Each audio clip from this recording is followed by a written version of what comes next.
안녕하세요. 네, 네. 자, 오늘 시편 말씀 같이 보겠습니다. 37편입니다. 시편 37편 5절과 6절입니다.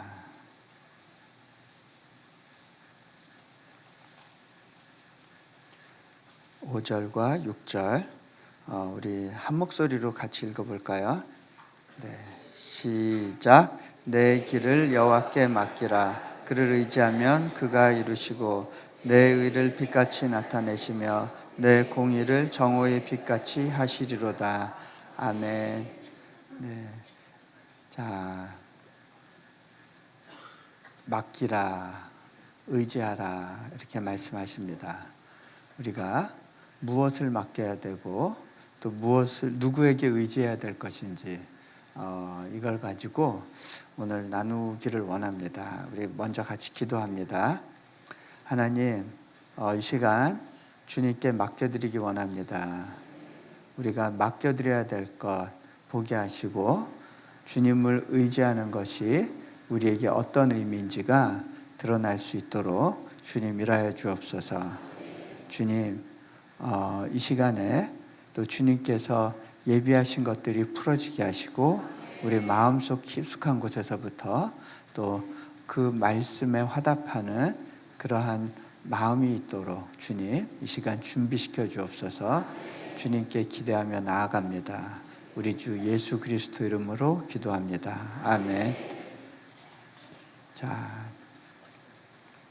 우리가 얼마 전에 광복절 맞았죠? 8월 15일. 근데 인도네시아는 광복절이 8월 17일입니다. 왜 그럴까요? 네, 이틀이 차이가 나요. 뭐 날짜 변경선이 그 사이에 있나요? 그건 아니고요. 소식이 늦게 갔어요. 워낙 인도네시아가 섬나라고 그러다 보니까 방송이 들어가고 뭐 이렇게 소식이 가는 데까지 이틀이 걸렸습니다. 인도네시아 사람들은 그러니까 자기가 해방된지 모르고 이틀 동안 계속 지배를 받고 있었습니다. 자, 하나님께서 이 땅 가운데 우리에게 풀어주시고 해방시켜 주신 부분이 있음에도 불구하고 우리가 그 사실을 영적인 눈이 뜨여서 보고 또 받아들이고 선포하기 전까지는 여전히 지배하에 있는 거예요. 여전히 해방되지 못한 거예요. 주인으로 섬길 필요가 없는 존재들을 주인으로 여전히 섬기며 살고 있게 되는 거예요. 자, 오늘 말씀 보면 여호와께 의지하라고 합니다. 그를 의지하면, 자, 누구를 의지할 것인가? 그것이 우리 인생의 중요한 관건입니다. 무엇을 의지할 것인가? 누구를 의지할 것인가? 저희 집에 아이가 4명이 있습니다. 근데 그 중에 막둥이는 이제 정연이란 이름인데 얘는 이제 만 3돌 막 지났어요. 그런데 요 녀석이 이제 한 2살쯤 됐을 때 때가 그렇게 많이 늘었습니다. 그래서 징징거리고 울고 떼쓰고 안 자겠다고 하고 그렇게 하는 경우들이 많았어요. 이제 야단칠 때가 됐구나. 저희가 회초리를 준비하고 어느 날 밤에 떼쓰고 우는 아이한테 회초리로 이제 맴매를 했습니다. 그랬더니 이 녀석이 이제 울다가 잠깐 잠이 들었는데 자다가 벌떡 일어나서 막 울면서 그 도우미 자매방으로 갔습니다. 당시에 저희가 이제 아이가 많다 보니까 도우미 자매를 두고 넷째는 주로 그 자매한테 맡겼습니다. 왜냐하면 셋째가 좀 힘들게 하던 시기였기 때문에 엄마가 셋째한테 주력하기 위해서 넷째는 도우미 자매한테 맡겼었는데 얘가 그 자매한테 가가지고 거기서 이제 자는 거예요. 밤에 이제 좀 몇 시간이 지나서 아이를 데리러 갔습니다. 그래서 그 방에서 아이를 데리고 나와가지고 다시 저희 침대에 누웠어요. 그런데 또 자다가 새벽에 막 일어나서 울더니 또 그 방으로 가요. 다음 날이 됐습니다. 아이를 재우려고 보니까 애가 막 울면서 또 그 방으로 가서 거기서 잡니다. 며칠을 그렇게 하는데 당혹스럽기도 하고 서운하기도 하고 복합적인 감정이 이렇게 밀려왔어요. 그러면서 생각을 해봅니다. 얘는 의지하지 못할 대상을 의지하고 있다라는 생각이 들었어요. 자, 왜 그럴까요? 이 아이는 이 아이 봐주는 이 자매와 같이 있으면 안전하다고 느꼈던 것 같아요. 왜? 한 번도 혼낸 적이 없고 야단치지 않고 그리고 자기가 응석 떠는 거 다 받아주니까 이 사람하고 있으면 내가 더 편안하고 행복하고 안정감을 누릴 수 있겠다고 생각을 한 겁니다. 엄마 아빠는 때리고 맴매하고 야단치고 디시플린하고 그러니까 엄마 아빠는 내가 의지하기 어려운 대상이야. 그렇게 느꼈던 것 같아요. 자, 근데요, 아이가 대상을 잘못 골랐어요. 왠지 아세요? 자, 첫 번째로 아빠는 맘만 먹으면 아이를 그 언니 방에서 누나 방에서 데리고 나올 수 있는 권위가 있어요. 자, 그리고 두 번째로 그 자매는 늘 아이와 함께 있을 수 있는 것이 아니에요. 정해진 시간만 같이 있어요. 한 예로요, 얼마 있다가 저희가 이사 가게 되었을 때 그 자매한테 따라오겠냐고 물어봤더니 저희가 너무 시골 좀 불편한 데로 들어가기 때문에 자기는 따라갈 수 없다고 이야기를 했어요. 자, 불편하면 언제든지 그만둘 수 있는 것이 그 도우미의 그런 마음이었죠.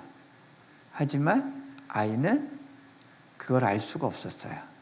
언제까지나 그 누나가 같이 있을 거라는 오해를 했어요. 또 그 자매가 일해주는 이유는 아이를 사랑해서가 아니에요. 돈을 벌기 위해서죠. 자, 엄마 아빠가 아이를 사랑하기 때문에 야단도 치고 아이를 다 잡는 거예요. 오래오래 같이 있을 생각이 없는 경우에는요, 아이를 야단칠 필요도 없고 그것 때문에 굳이 애써서 긴장 관계를 만들 필요가 없겠죠. 자, 아이가 대상을 잘못 골랐어요. 그 아이가 누리고 있는 안정감은 진정한 안정감이 아니에요. 자, 우리는요, 때로는 의지할 수 없는 존재를 의지하면서 그 마음 가운데 거짓 위안을 가지고 살아가는 경우가 많습니다. 여러분, 어제 하루를 한번 돌아보시기 바라요. 어제 하루 무엇 때문에 편안하다고 느끼고 무엇 때문에 안심이다 느끼고 무엇 때문에 다리 뻗고 주무실 수 있었나요? 그것이 돈 벌어다 주는 남편입니까? 아니면 잘 키워놓은 자식입니까? 아니면 은행에 들어있는 내 예금입니까? 무엇이 나를 안전하다, 편안하다 느끼게 하고 있습니까? 이 시간에 한번 좀 생각해 보시기 바랍니다. 자,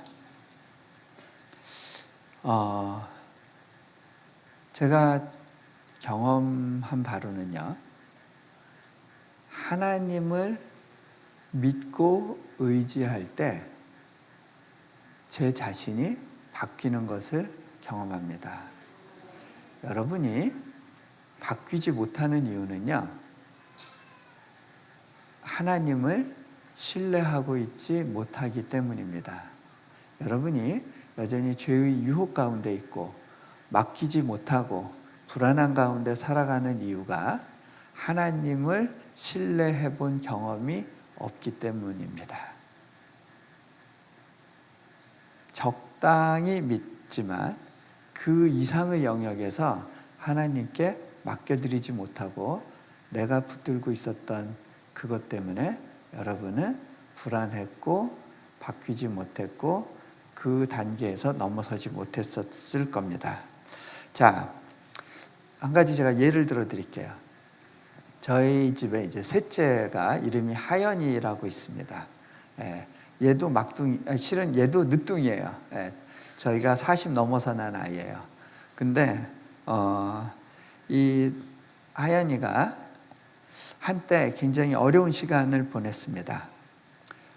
말 안 듣고 떼쓰고 하여간 성격이 굉장히 거칠어졌던 시기가 있었어요. 원래는 얘가 참 순하던 아이였어요. 태어나서 1년 동안 거의 울질 않았어요.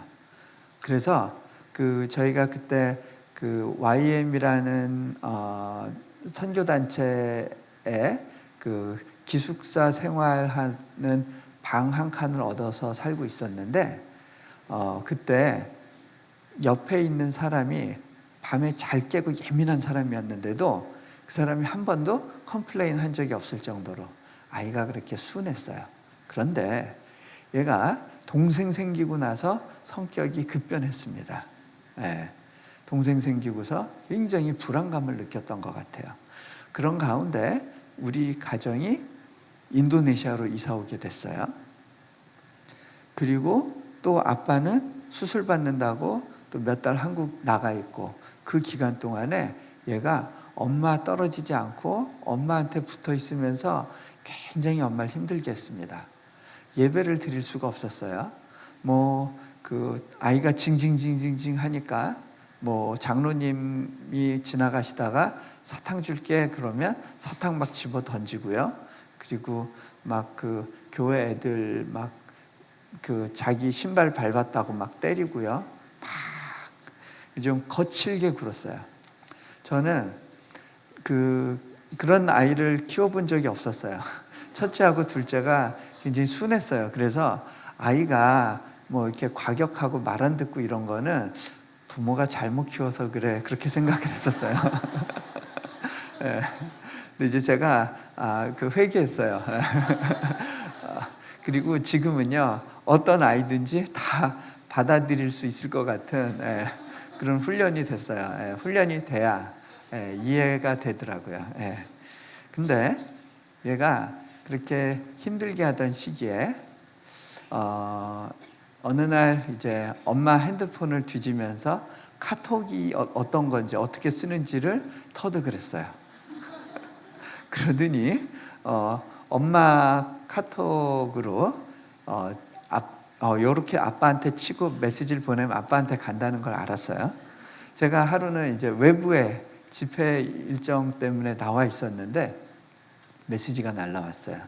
근데 그 당시에 이제 아내는 카톡 이모티콘이 아주 기본 사양밖에 없었는데 그 기본 카톡 중에 어떤 게 왔느냐, 성난 얼굴 7개, 악마 얼굴 5개, 권총 10개 그렇게 해가지고 저한테 날라온 거예요. 그리고 이제 반응을 보는데 아빠는 집회 중이었죠. 반응이 없으니까 또 보내고 제가 와서 나중에 끝나고 카톡 열어보니까 기겁을 했어요. 제가 이게 뭐야. 그러고 난 다음에 제가 얘가 아빠한테 뭔가 얘기하고 싶은 게 있구나. 근데 지금 틀어져 있구나. 그걸 느끼고 이제 집에 돌아갔을 때 아이한테 이야기했어요. 하연아, 아빠한테 카톡 보내서 고맙긴 한데 카톡이 아빠도 좀 하트 좀 받고 그래봤으면 좋겠다 그랬어요. 그랬더니 이렇게 그래요. 그래서 제가 하연아, 근데 네가 어떤 메시지를 보내든지 아빠는 너를 너무너무 사랑해. 아빠는 밖에 나가 있는 동안 너밖에 생각이 안 났어. 너가 최고야. 왜 그렇게 얘기를 했냐면요, 실제로요, 여러분, 손가락 중에 아픈 손가락에 관심이 집중되죠? 그 손가락밖에 느껴지지 않아요. 그죠? 예. 자식 중에 제일 약하고 못난 아이한테 관심이 집중되잖아요. 예. 제가 진심이었어요. 아이한테 아빠가 너 너무너무 사랑해. 네가 암만 못되게 굴고 암만 떼쓰고 울어도 아빠가 물론 너 야단은 치지만 아빠가 너를 너무너무 사랑해. 아빠는 끝까지 너 사랑할 거야. 아이의 반응이 흥? 치. 자, 아빠의 말이요, 안 믿어지는 거예요. 여러분, 아빠가 말한 내용이 그대로 믿어지는 게 그게 기적입니다. 네. 몇 번을 그래요. 며칠이 지나서 또 얘기해 줬어요. 또 며칠 지나서 또 얘기해 줬어요. 한 4번째쯤 됐을 때 아이가 그러는 거예요. 아빠, 나 이제 그거 알아요. 그래, 알아? 어떻게 알게 됐어? 아빠가 지난번에 얘기해 줬잖아요. 아, 이제 네가 이해했구나, 알아들었구나. 이제 아빠 그만 말해도 된대요. 근데요, 아이가 그 무렵 바뀌고 있다는 걸 제가 느꼈어요. 예, 여러 가지로. 한 번은요, 카톡이 날라왔어요. 근데 하트 뿅뿅뿅뿅뿅뿅. 예. 그리고 어렵게 지가 이제 한글을 배워가지고요, 거기 자판을 지가 친 거예요. 핸드폰 자판을 보고. 시간이 오래 걸렸겠죠. 뭐라고 보냈냐면, 아빠, 나 하연인데 아빠 사랑해요. 이렇게 써서 보낸 거예요. 제가 그때 감동을 잊을 수가 없어요. 네. 자, 그런데 보세요. 아이한테 아빠의 말이 믿어지기 시작하니까 아이가 바뀌게 되더라고요. 제가 그 무렵 아이가 바뀐 걸 뭘 보고 알았냐면, 이제 유치원을 갈 때 더 이상 떼쓰고 울질 않아요. 엄마 갈게, 나 손은 들고 가요. 엄마 빠이. 그리고 혼자서 차 타고 가기도 해요. 전에는 항상 엄마가 붙어서 막판까지 집어 밀어 넣어줘야 됐어요.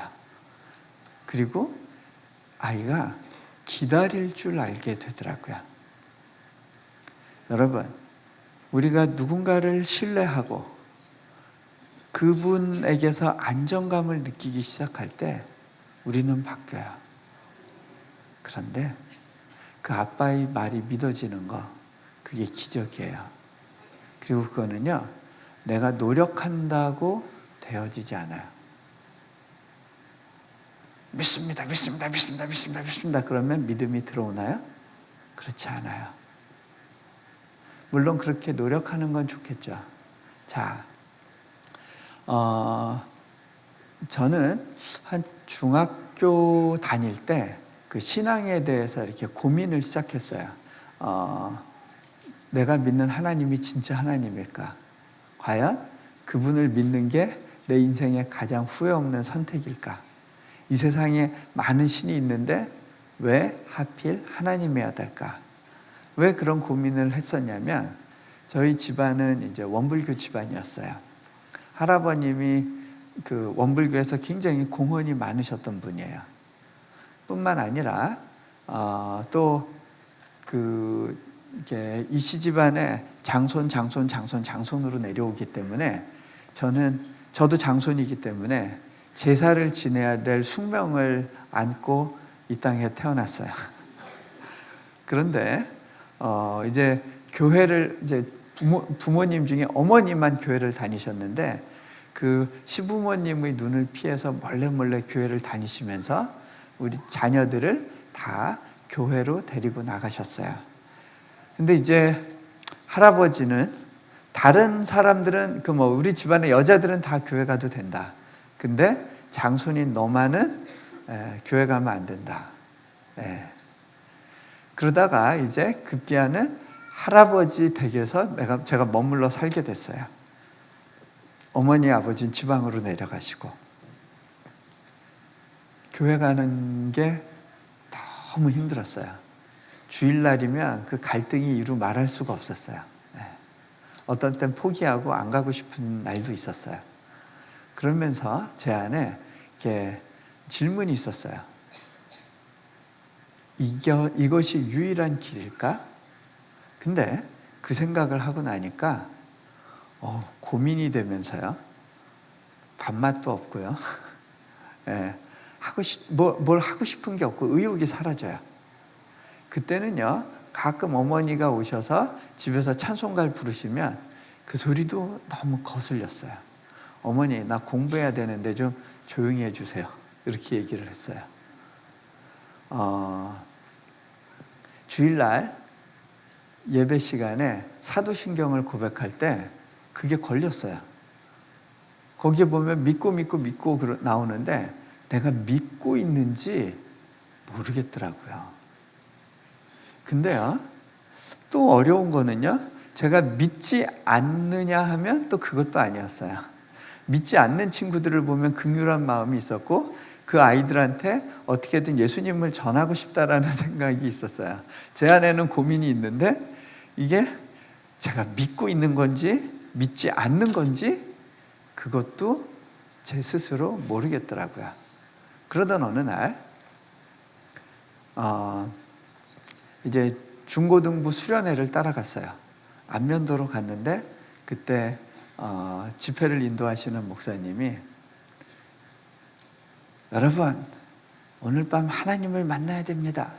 여러분의 신앙에 어떤 계기가 전환점이 있어야 되는데 그러려면 오늘 밤 소나무 한 그루씩은 뽑아야 됩니다.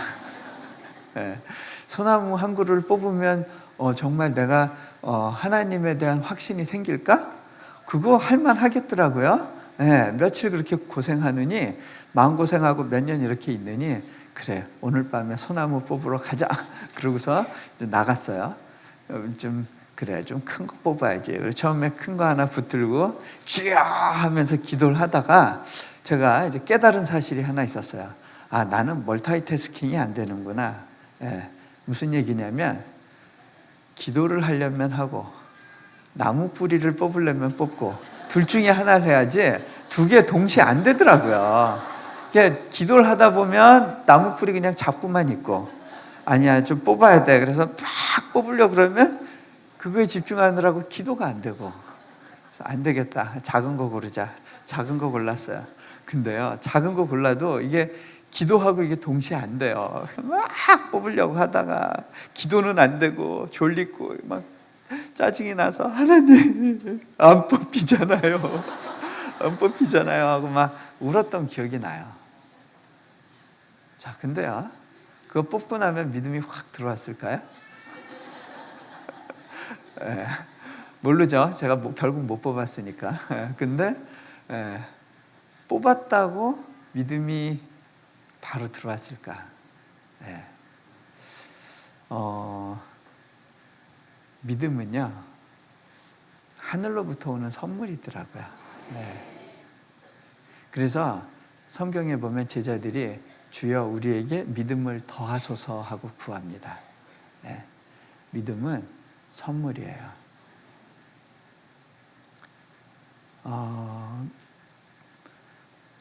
물론 가짜 믿음, 진짜 믿음이 있어요. 근데 믿음이 약하다고 해서 믿음이 작다고 해서 믿음이 없는 건 아니에요. 우리가 나는 정말 큰 믿음을 가졌어. 누구도 얘기할 수 없어요. 예. 하나님의 그 절대적인 기준으로 보면 우리는 다 모자르고 부족한 믿음을 갖고 있어요. 중요한 건요, 믿음의 대상이지 믿음의 분량이 아닐 수 있어요. 네. 자, 믿음을 많은 분들이 오해를 해요. 믿습니다란 말을 너무 쉽게 하는 경우들을 봐요. 그리고 지적으로 동의를 하고 설교 말씀이 이해됐다고 해가지고 그것을 나에게 믿음이 생긴 걸로 오해하는 경우가 있어요. 또는 긍정적인 사고방식을 갖고 있는 분들이 있어요.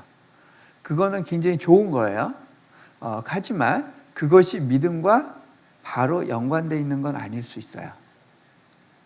긍정이라고 하는 거는 물론 성경의 뿌리를 갖고 있지만 그것이 그리고 믿음과 유사한 부분이 있지만 믿음과 긍정은 또 다른 영역이에요. Positive thinking 이것과 믿음은 또 다른 거예요. 그리고 우리가 교리 공부를 하고 신학 공부를 많이 한다고 해가지고 믿음이 자라는 건 아닐 수 있어요. 물론 우리가 믿음을 굳건히 하고 바르게 하는데 도움이 될 수는 있겠죠. 그거는 도움이 될 수는 있지만 그 자체가 믿음을 만들어내지는 않아요.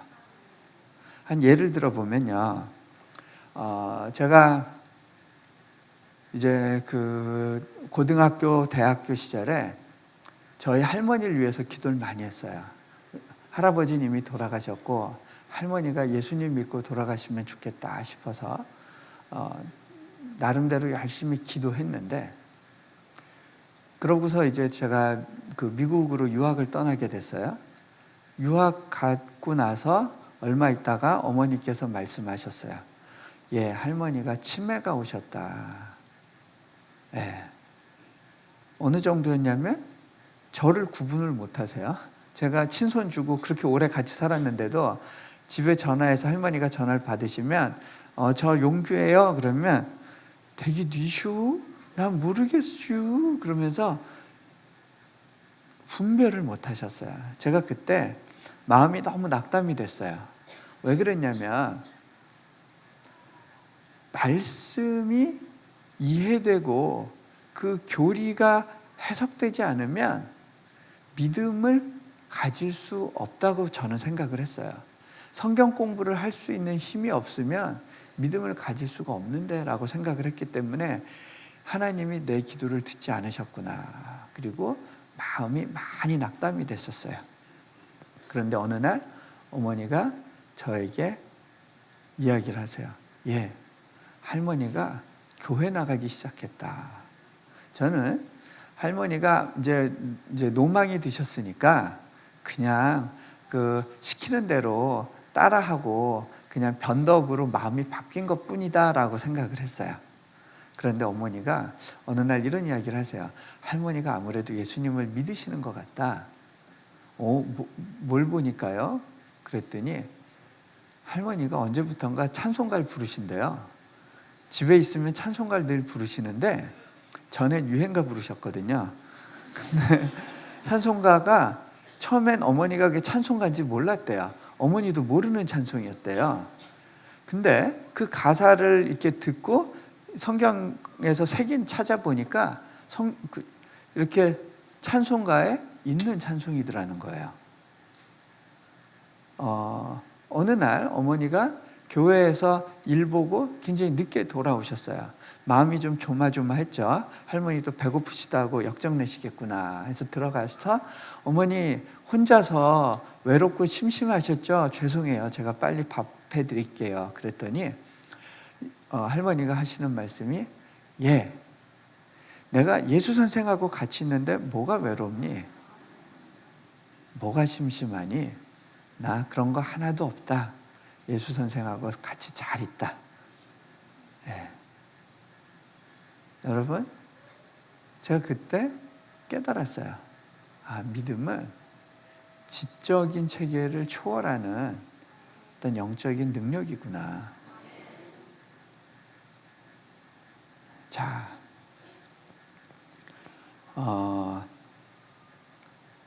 제가 그 내려놓음 책을 쓰고 난 다음에요, 어떤 분이 저에게 이런 이야기를 하셨어요. 내가 선교사님 책을 읽고 굉장히 화가 났었습니다. 저는 왜 화가 났냐고 여쭤봤어요. 이분은 백혈병 걸린 따님이 있었는데 이 따님을 위해서 그 백방으로 노력하다가 교회를 나오게 됐대요. 새벽 기도를 하면 딸이 고쳐질지 모르겠다는 생각에 새벽 기도를 열심히 했어요. 그 주변에서 기도하신 분들이 이제 하나님께서 기도를 들어주실 거라고 긍정적인 이야기를 했어요. 그런데 어느 날 딸이 세상을 떠났대요. 너무 낙담해 있었는데 누군가가 위로해 주기 위해서 내려놓음 책을 권했대요.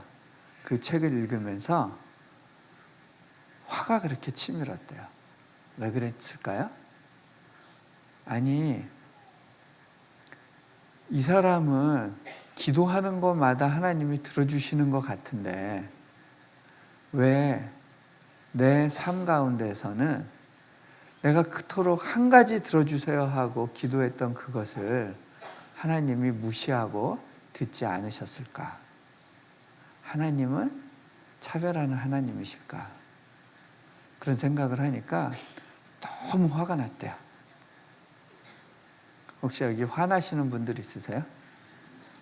자, 실제로요, 내려놓음 책에서 나눈 것처럼 하나님께서 제 삶 가운데 극적으로 일해주신 예들이 굉장히 많아요. 그거를 이야기하면 하루 종일 해도 모자랄 거예요. 심지어는 교회 찾아오고 파킹하고 하는 이런 자지자한 문제까지 하나님의 굉장히 섬세한 도우심과 예비하심이 많았어요. 정말 제가 어떻게 할 수 없는 상황 가운데 하나님께서 길을 여시는 경험을 많이 합니다. 그런데요, 꼭 그런 순간만 있었던 건 아닙니다. 오래 기도하지만 하나님이 때로는 듣지 않으시고 기다리게 하시고 하는 경우들을 보게 됩니다.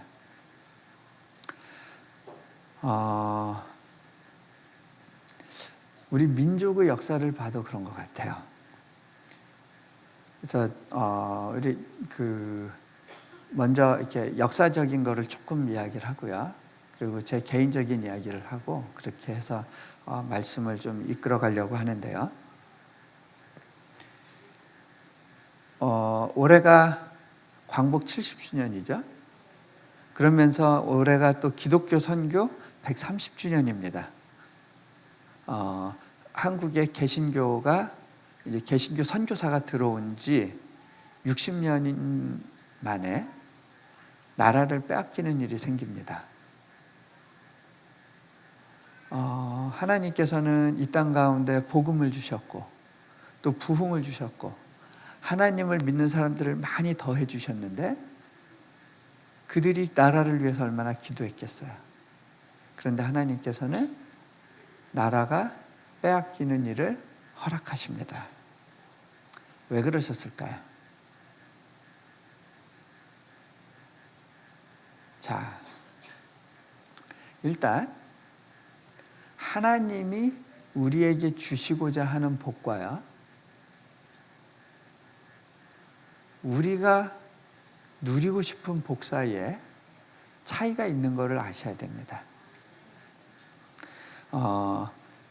우리가 며칠 전에 보니까 그 광복절에 대한민국 만세하고 외쳤습니다. 예, 그 만세 그럴 때 이 만세는 어떤 의미예요? 영원히 계속된다는 의미죠. 그죠? 예, 영원히 지속되는 걸 의미합니다. 우리의 기원은 정말 대한민국이 만세이길 원하지만 실제로 하나님의 그 계획과 생각은 다를 수 있어요. 왜? 하나님은 종말이란 걸 두셨어요. 그리고 모든 것의 마지막을 두셨어요. 그리고 그것을 결정하시는 주권이 그분에게 있어요. 자, 만세를 좀 더 풀어보면 사자성어로 만수무강이에요. 그죠? 예. 자, 이건 뭐냐면 우리나라 사람들이 기원과 마찬가지인데 우리나라 사람들 다 사람 만나면 안녕하세요 하고 인사하죠. 그건 뭐예요? 어제와 별다른 일 없이 오늘도 그만한가요? 라는 말이에요. 그죠? 예. 그냥 큰 문제 없이 어려움 없이 편안한 상태가 오래오래 지속되는 것을 우리는 복이라고 생각을 해요. 그래서 20평 아파트 살다가 30평 아파트로 옮기는 게 그게 복이에요. 그죠? 그리고 그 이빨 아프지 않은 게 칠복 중에 하나예요. 예, 아프지 말고 그냥 편안한 게 계속 돼야 돼요. 자, 그런데 하나님이 주시는 복은 좀 달라요. 아브라함에게 복을 약속하셨어요. 그런데 그 복은요, 굉장히 미래적인 복이에요. 아브라함 당대에는요, 편안한 생활보다는 광야에서 이동하는 생활을 해야 됐어요. 하나님은 너희 자손이 뭇 별과 같이 많고 바다의 모래와 같이 많게 하겠다 그랬는데 아브라함은 자식 딱 한 명 보고 죽었어요. 자, 네가 밟는 땅마다 다 너에게 주겠다 그러셨는데 나중에 아내 사라가 죽었을 때 장사 지낼 땅이 없어서 해족속한테 돈 주고 사야 됐어요. 자, 성경에서 정말 복을 열심히 추구했던 사람 아브라함의 손자 야곱이 있어요. 근데 이 야곱이요, 인생의 말년에 바로왕 앞에 가서 뭐라고 고백하냐면 내가 130년 험한 세월을 살았습니다. 이렇게 고백합니다. 오, 하나님의 복을 받은 사람인데 그가 자신의 삶을 종합해서 한마디로 뭐라 그러냐면 험한 세월이라고 이야기합니다. 그러면 여러분, 하나님의 복은요, 편안한 세월과는 좀 무관할 거라는 거 감 잡으셔야 됩니다. 네. 자, 하나님께서 이스라엘 민족에게 복을 주셨어요. 자, 근데요, 이 이스라엘 민족이 나라를 세웠는데 이 나라는요, 이렇게 역사적으로 보면 뭐 거대한 영토와 여러 민족을 거느리는 그러한 제국을 만든 적이 없어요. 이 이스라엘 나라의 어떤 정점에 있었던 사람은 다윗과 솔로몬인데 이 다윗의 경우에 전쟁할 때마다 하나님께 물어요. 싸울까요? 나가서 싸워라. 그럼 싸웠어요. 자, 다윗의 전쟁은 정복전쟁이라기보다는 방어전쟁의 성격이 강했어요. 그가 세웠던 나라는 뭐 그 거대한 제국과는 다른 삶이었어요. 다른 어떤 논리를 가지고 움직이는 나라였어요. 심지어는 하나님께서는 다윗이 거기에서 뭐 인구수 세고 뭐 이렇게 뭔가를 파악하려고 하는 것조차도 허락하지 않으셨어요. 자, 그 당시에 세상의 나라의 논리는 뭐냐면 정복하고 확장하는 거였어요. 그래서 끊임없이 제국을 만들려고 했던 노력들이 있었어요. 그 나라들 가운데는 뭐 애굽이 있었고 아수르가 있었고 바벨론이 있었고 페르시아가 있었고 헬라가 있었고 로마가 있었어요. 근데 그들은 다 없어졌어요. 하나님은 이스라엘을 그러한 제국으로 키울 생각이 없으셨어요.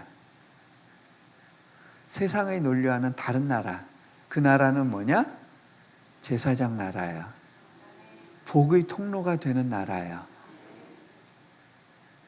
하나님이 아브라함에게 약속하시잖아요. 너를 축복하는 자를 축복하고 너를 저주하는 자를 저주하겠다. 그래서 너희 모든 열방이 너로 인하여 복을 얻게 하겠다. 아브라함에게 주신 약속이 이스라엘 나라의 투영이 되고요. 그래서 이 사람들은 제국을 세워본 적이 없었어요. 늘 당하는 쪽이었어요. 그런데 이 나라가 없어졌음에도 불구하고 그 민족은 남아있어요. 자, 하나님께서 우리 민족 가운데 아픔의 시간들을 많이 허락하셨어요. 그런데 돌아보면 그것이 하나님이 우리를 벌하기 위해서 주셨다기보다는 하나님이 갖고 우리에게 주시기 위한 특별한 사명과 연결되어 있다는 것을 깨닫게 돼요. 자, 한 예로요.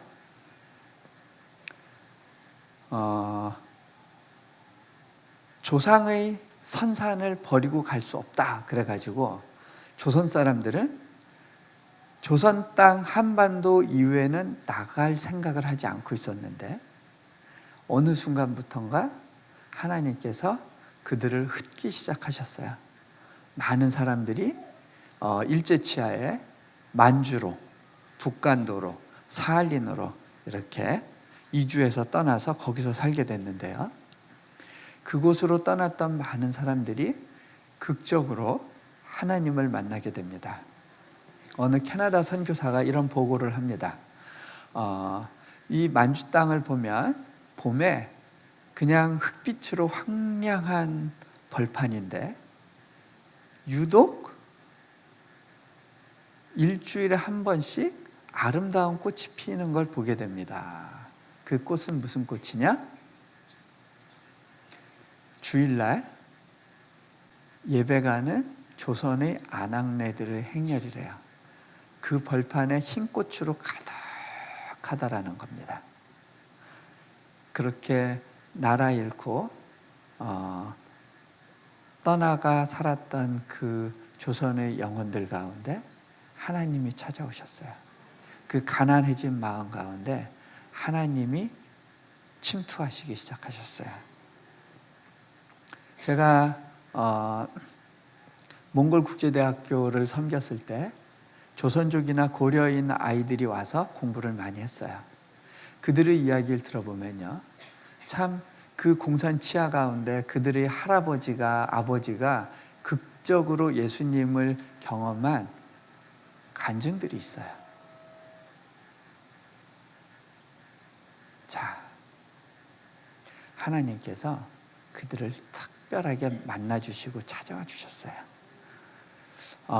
그리고 그들이 북방선교가 시작됐을 때, 한국의 북방선교가 시작됐을 때 한국에서 온 선교사들이 좋은 동역자가 돼요.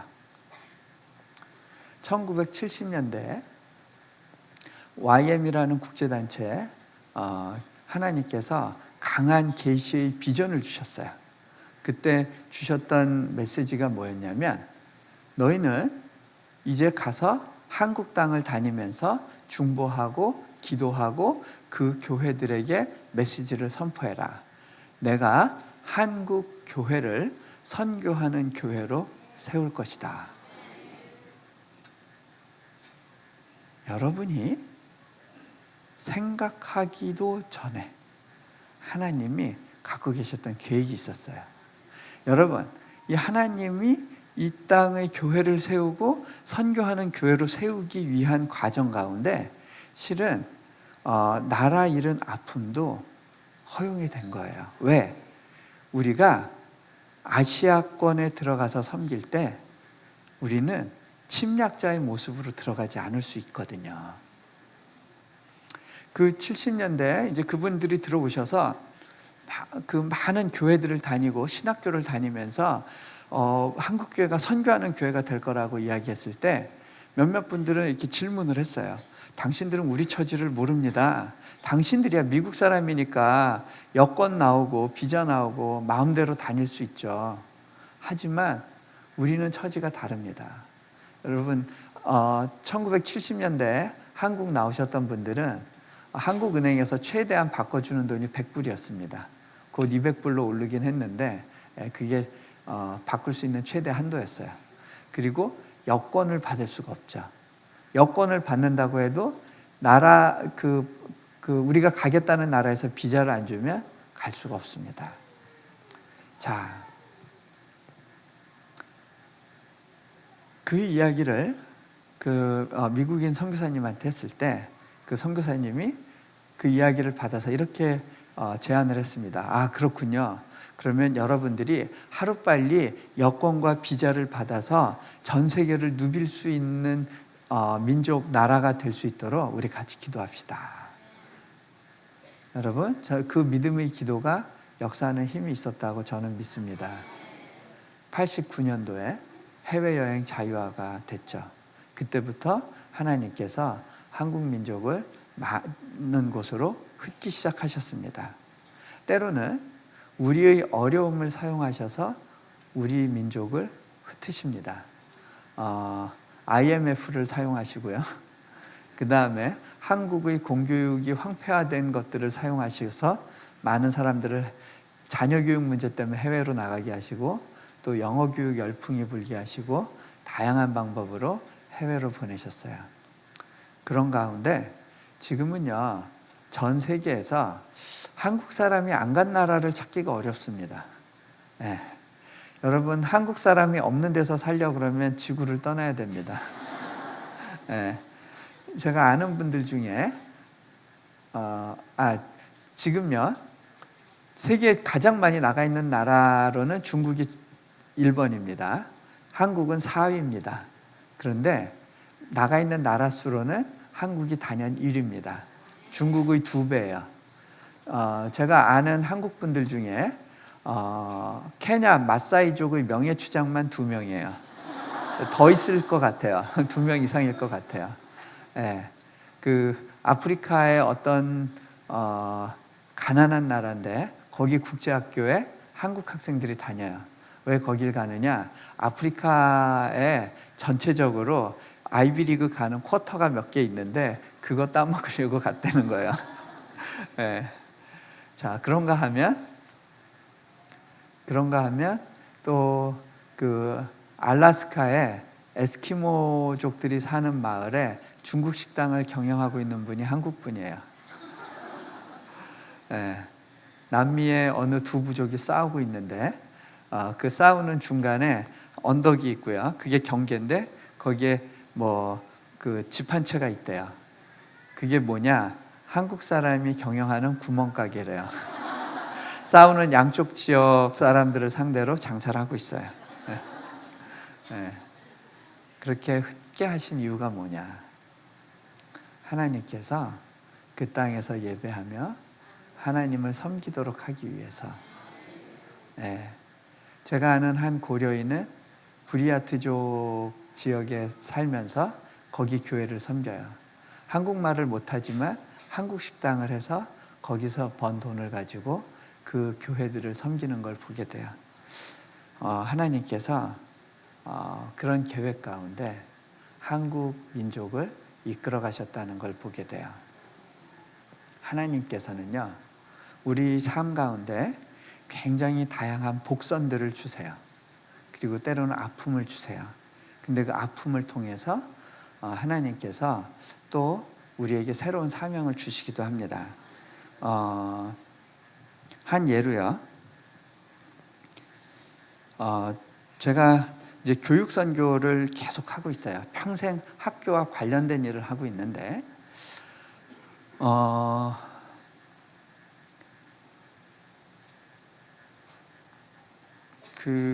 제가 이렇게 돌이켜 보면 저는 이렇게 교육의 혜택을 그렇게 잘 받은 사람은 아니에요. 그 과외 금지 세대였기 때문에 과외를 받아본 적도 없고, 초등학교하고 중학교까지는 그 달동네에서 굉장히 이렇게 폭력으로 유명한 그런 학교들을 다니면서 깡패 친구들 때문에 맞아서 병원에 한 50일 입원하기도 하고 그런 시간들이 있었어요. 때로는 제가 반장이었을 때 부모님이 그 학교에 기여를 안 한다는 이유로 선생님한테 앞으로 불려나가서 애들 보는 앞에서 굉장히 많이 맞았던 적도 있어요. 저는 그때 왜 맞는지 모르고 맞았어요. 내가 뭐가 잘못한 게 있나 굉장히 의아하다가 그냥 맞은 적도 있고, 어떻게 보면 그것이 상처가 될 수도 있을 텐데 돌아보면 그랬던 모든 삶의 기억들이 누군가에게 더 좋은 교육의 혜택을 주기 위한 노력으로 하나님께서 승화시켜 주셨다라는 생각이 들어요. 또 제가 이렇게 보면 고등학교를 제가 배재고등학교를 다녔는데, 배재고등학교가 제가 입학생으로 99회 입학생이고요. 졸업이 101회 졸업이었어요. 제가 101회로 졸업하면서 아펜셀러 선교사님이 세운 학교에서 내가 101회 새로운 시작을 의미하는 졸업생으로 또 이렇게 나오는구나. 하나님께서 무엇 때문에 나를 이 학교로 보내셨을까, 그런 생각을 한 적이 있었거든요. 그런데 제가 얼마 전에 생각해 보니까 제가 나온 학교를 세운 선교사님이 하셨던 일을 제가 다른 선교지에서 하고 있다는 생각을 하게 됐어요. 하나님께서 130년 전에 그 학교를 세우셨을 때, 이 아펜셀러 선교사님은 실은 한국으로 갈 사람이 아니라 일본으로 가려고 했던 사람이에요. 일본 선교사로 가려고 했었는데 하나님께서 이렇게 바꾸셨어요. 그 룸메이트가 조선을 놓고 기도하다가 도저히 갈 수 없는 상황이 되면서 자네가 내 대신에 꼭 조선으로 가주게 부탁하는 바람에 조선 땅에 오게 됐거든요. 하나님께서 어떤 그런 의미 있는 복선들을 우리의 역사와 인생 가운데 이렇게 엮어 가신다라는 그런 생각을 또 해보게 됩니다. 제가 얼마 전에 좀 어려운 시간들을 보내게 됐어요. 인도네시아에서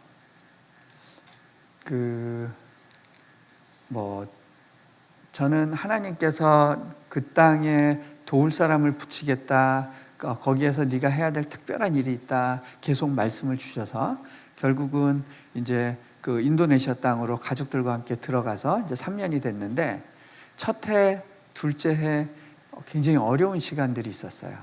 뭔가 길이 열리지 않는 것 같고 갑갑한 가운데 사방으로 우겨싸임을 당하는 것 같은 그런 가운데 시간들을 보내게 됐어요. 그러다가 저희 가족이 비자 문제 때문에 한국으로 급하게 나와야 되는 상황이 됐었어요. 저는 저희 잘못이 아니었고요.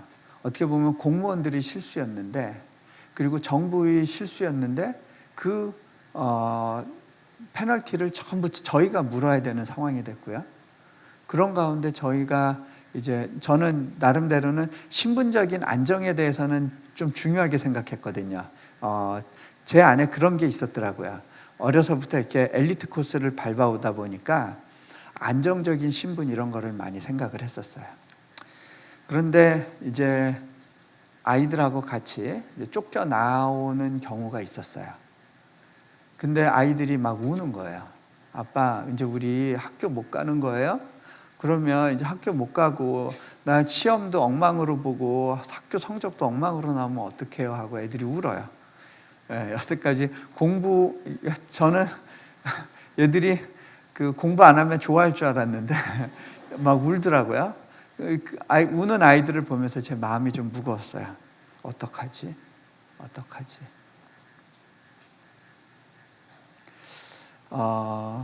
그리고 한국에 왔는데 좀 제가 하나님한테 굉장히 서운했어요. 나는 믿고 갔는데 하나님 이런 식으로 틀어버리시면 어떡합니까? 그런 마음이 좀 있었어요. 좀 낙심도 되고. 그러던 중에 제가 아는 어느 사역자분 때문에 그 인천의 어느 재개발 지역에 있는 작은 감리교회를 가게 됐어요. 그 교회는 굉장히 어려운 교회인데 그 젊은 목회자 내외가 큰 교회를 골라서 사역할 수도 있는데 그 하나님이 주신 부담 때문에 거기서 이렇게 어렵게 사역하는 그런 교회였어요. 제가 이렇게 거기를 이렇게 들어가는데 아래층에서 이렇게 시장통이다 보니까 아래층에서 그 생선 썩은 냄새가 이렇게 확 올라왔어요. 아래층이 이제 생선 가게인데 그때 제가 문득 몽골 생각이 났었어요. 몽골에 옛날에 제가 있었던 집이 아래층에 이제 양고기 집을 하다 보니까 양고기 그 이렇게 비린내가 이렇게 쫙 올라오고 그런 적이 있었거든요. 그 느낌이 나면서 또 올라가서 교회를 보니까 옛날에 제가 몽골에서 섬겼던 교회랑 이렇게 오버랩이 되면서 눈물이 두두두둑 떨어졌어요. 그런 가운데 하나님께 기도하는데 하나님께서 네가 첫 마음을 다시 회복하면 좋겠다 그런 마음을 주세요. 그때 이제 제가 제 안에 있는 좀 힘든 거를 이렇게 하나님께 꺼내놨어요. 하나님, 저는 뭐 인도네시아 사람들을 교육하겠다고 가서 실은 교육할 수 있는 환경이 열리는 건커녕 우리 애들조차 제가 공부하는 거를 도울 수 없는 그런 상황 가운데 있습니다. 이게 맞습니까? 제가 물었어요. 그때 하나님께서 제게 이런 질문을 주셨어요. 너는 네가 너희 아이들의 미래를 책임질 수 있니? 제가 그때 고백을 했습니다. 아니요, 이거는 제 영역이 아닙니다. 하나님의 영역입니다. 그런데 왜 너는 네가 해결할 수 없는 문제를 가지고 걱정하고 있니? 그때 제가 깨달았습니다. 아, 하나님께서 이 영역까지 맡기라고 하시는구나. 실은요, 저는요, 하나님께 많이 맡겼다고 착각하고 살았어요. 실제로 실은 이렇게 그 몽골이나 러시아 이런 데를 다니면서 좀 죽음의 위협도 좀 있었거든요. 뭐 이렇게 그 뭐 마약 중독자가 이렇게 총으로 겨누고 막 방 쏘고 이렇게 저한테 겨누고 이런 시간들 속에서도 제가 이렇게 놀라거나 당황하지 않았던 걸 보면 아마 성령님이 도와주셨기도 했겠지만 제 안에 생명의 문제에 대해서도 하나님께 내 삶의 마지막 순간에 대해서도 맡겨드릴 수 있게 됐구나라고 생각을 했어요. 하지만 그 디테일로 들어가 보니까 여전히 제가 붙들고 있는 많은 것들이 있음을 깨닫게 되는 거예요. 그때 제가 하나님께 고백을 했습니다. 하나님, 제가 필요 이상으로 제 짐을 지고 있었습니다. 주님, 이 짐을 주님께서 맡아주세요. 맡겨드렸어요. 그리고 난 다음에 자유함이 왔는데 그리고 나서 제가 배운 것이 있습니다. 하나님께서 제가 제 자녀의 교육 문제를 하나님께 내어드리고 나니까 하나님께서 제게 맡겨주신 사명이 있었어요. 그건 뭐냐? 인도네시아에 있는 모든 선교사들의 자녀를 돌아보게 하시고요.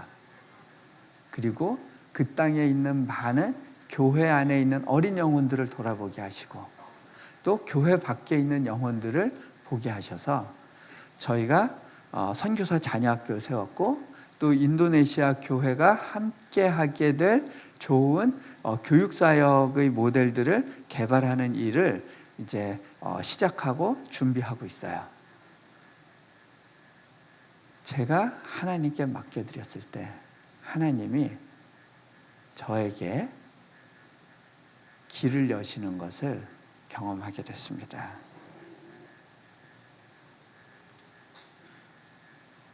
우리가 때로는 기도한 대로 뭐가 펼쳐지지 않을 수 있습니다.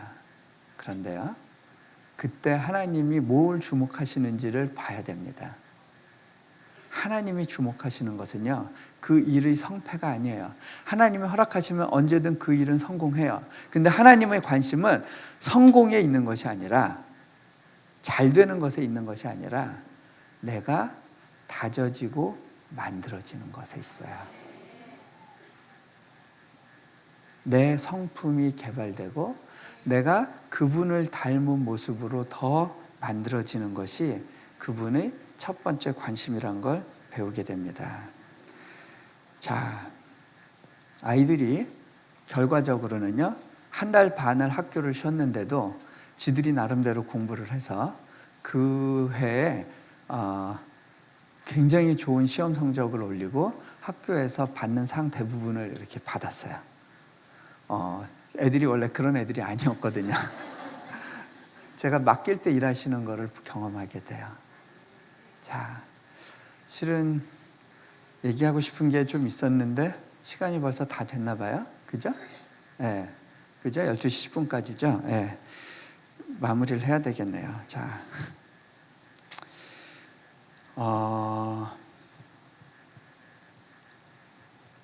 하나님께서 여러분에게 말씀하십니다. 너희 길을 여호와께 맡겨라. 그리고 그를 의지해라. 그러면 그가 이루신다. 신뢰하시겠습니까? 이거는요, 믿어지는 것이 기적이고 복입니다. 여러분은 그분을 위해서 전적으로 믿고 신뢰해 본 경험이 있습니까? 그렇게 해서 만난 하나님, 그 하나님을 우리는 또 천국에서 뵙게 될 겁니다. 같이 기도합니다. 자, 눈을 감으시고요.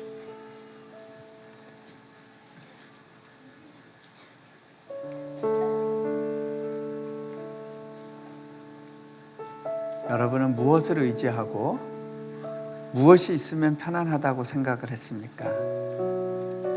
내가 무엇 때문에 힘들어하고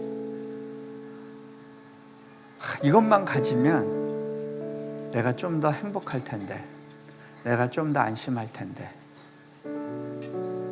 그렇게 생각을 했습니까? 그것이 하나님과는 어떤 관계가 있었습니까?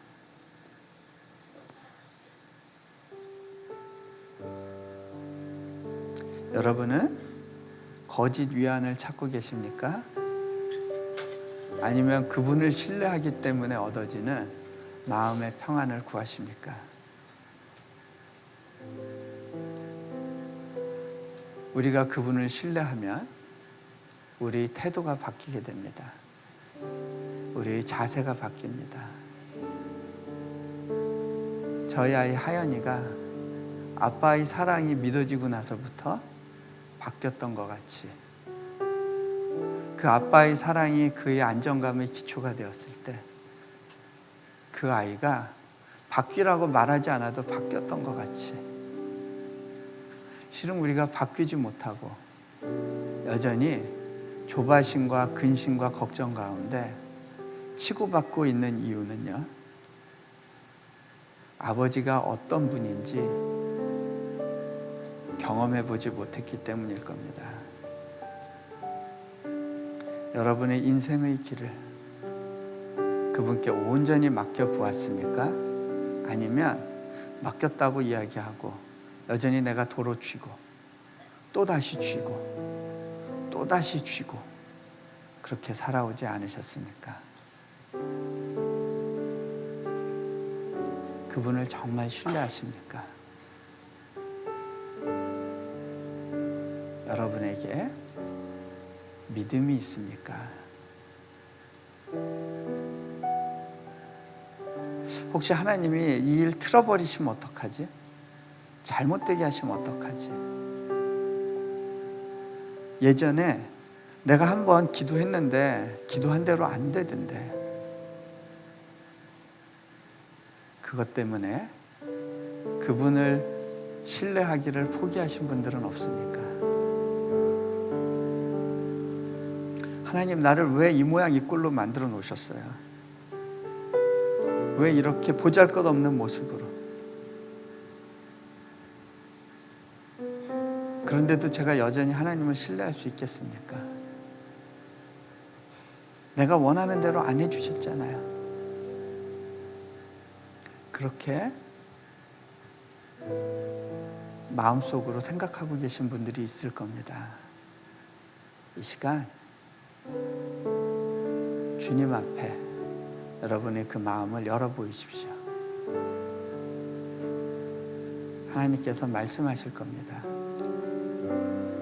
너희 기도가 응답되지 않았던 이유는 그것이 너무나 중요한 문제고 내가 너를 이끄는 삶의 본질적인 부분과 맞물려 있기 때문이다.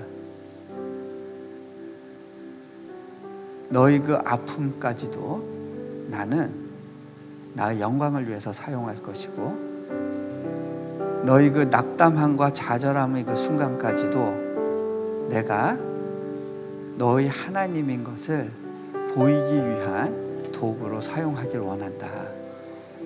너희 그 아픔도 사명이 될 것이다. 너희 그 보잘것없고 부족하다고 느끼는 것, 너희 그 단점과 약점까지도 나는 나의 영광을 위해서 사용하기를 기뻐한다. 주님께서 말씀하십니다. 이 시간에 그 믿음을 가지고 주님 앞에 여러분의 마음을 열어 보이시고 주님 내게 믿음을 주십시오. 내가 주님을 더 신뢰하겠습니다. 내가 갖고 있는 이 마음의 짐을 이 시간 주님께 내어드립니다. 같이 기도합니다. 주님